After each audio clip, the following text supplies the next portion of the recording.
I started watching Auditing Britain back in the lockdowns of 2020. And the most fascinating thing was when he used to go around the COVID testing sites and see how they were designed, what kind of staff worked there, how it was operational, how the cars went in and out, how it was structured.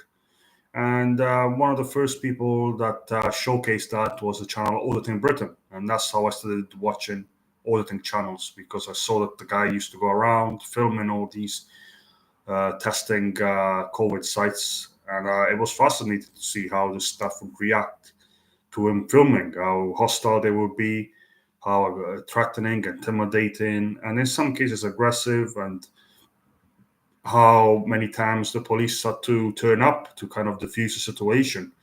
And I was thinking that's a bit of an extreme overreaction from the staff that worked there. Ultimately, it's a gentleman that was interested in filming, this new operation facility that nobody in the history of humanity has seen before. And it was totally new, so I thought it was interesting to see.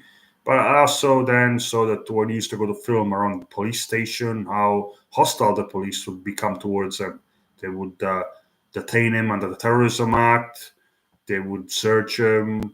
They would, be generally unpleasant and intimidating towards him. And I also thought, why, why are the police like this? I mean, ultimately, the guy's only filming what everybody can see in a public area. It's not like he's breaking into buildings and trying to find confidential information. So that's how I got my fascination from auditing Britain. And I was also, a happy-go-lucky character, who would sometimes stand his ground and, insult those people who kind of picked on him, whether it was the police or whether it was staff at COVID sites or any other public building. And I realized as a journey here in the UK, there's a lot of people with negative attitudes, especially towards others. It's not. There's a lot of people who don't really take kindly to people who take an interest in their activities, and I don't understand why. Especially if you work in the public. I mean, everybody can see you. What does the difference make that there's a few thousand more people that see you through a camera lens of somebody? There's a bit of an irrational aspect to it, and that's what I used to find amusing to watch, because I know that once Auditing Britain used to turn up to one of these sites, whether it was a COVID site or a police station, that these people would get annoyed and wound up by him. And that's how I kept watching for all these years. But fundamentally, I don't think that these channels really offer anything educational. More than anything, it's more like a way to see how people get triggered over being filmed in a public space, and how much hostility these public, how can I call them, public auditors get from members of the public, or because of their relatively banal and harmless activity. So it's a very, very surprising factor how hostile some people can be towards people who do something that's ultimately legal and harmless.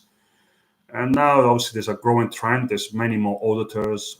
There's many more people doing it from all social classes, whether it's young, older, man, female, educated, uneducated. There's a whole spectrum of people out there. And I think, most people that watch them probably watch them for the entertainment purpose, to see somebody get triggered, somebody reacting in a hostile way. And I think some auditing channels, they exist to ban that trend, because obviously if every interaction was positive, probably these other channels wouldn't have been wouldn't have really caught the public's imagination. But because a lot of people get triggered by somebody filming them in public, yeah, I think people like to watch these kind of you know host conflict situation between somebody who doesn't approve of someone else's activity, and someone who defends the right to perform their activity. And one of the best ways to observe that is by watching auditing channels. Anyway, let me know what your experience of auditing channel is and who your favorite is. I would say that my least favorite is probably somebody like DJE Media, because you can see that the guy ultimately fishes out for people who are hostile towards his activity. He doesn't really film because he likes filming. It's more like to see how people react to his filming. And I think he's clever enough to understand uh, that you can get a lot of, you can generate a lot of views on YouTube if you're somebody who can trigger people, remain calm, and expose their temperament, whether it's violent or just rude or, histrionic. People who have, a mental breakdown, who shout and scream. So anyway, what is your favorite channel, and what is the channel that you tend to watch the most when it comes to auditing? I would really like to know, and it would be interesting to hear from you.